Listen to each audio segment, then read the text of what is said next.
నాయన నీ సన్నిధి నీ కృప తోడుగా ఉంచి నీ ఆధీనంలో జరిగించిన నీ కృపను బట్టి వందనాలు స్తోత్రాలు చెల్లించుకుంటున్నాను ప్రభా. ఒక పరిచర్య కొరకు నీ దాసుని జ్ఞాపకం చేస్తుండయా, నీ దాసుని బలపరచండి ప్రభా. నీ సన్నిధితో నింపండి, నీ కృపతో నింపండి నాయన, నీ ఆత్మతో నింపండి.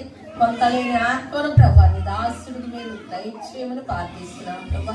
నిచ్చిలో చాటు మరుగు చేసుకొని ప్రభా నాతోనూ మాతోనూ మీరు మాట్లాడండి ప్రభా. ముందుగా మీ దాసులతో మీరు మాట్లాడిన ఆయన సంఘముతో చెప్పుచున్న మాట చెవి గలవాడు వినును అన్నావయ్యా. వినే చెవిని గ్రహించుకునే హృదయాన్ని మాకు దయచేయండి ప్రభా. నీ సన్నిధి నాయన నీ కృప బిడ్డలందరిపై ఉంచమని ప్రార్థిస్తున్నానయ్యా. ప్రత్యేకంగా నీ దాసును మరి మగ్గంగా జ్ఞాపకం చేసుకొని నీ సన్నిధి నీ కృపలో జ్ఞాపకం చేసుకొని బలపరిచిన ఆయన నీ నామానికి మహిమ ఘనత ప్రభావం వచ్చినట్లు సహాయం దయచేయండి. ఈ సంఘం పట్ల నీ కృప నీ సన్నిధి సంపూర్ణ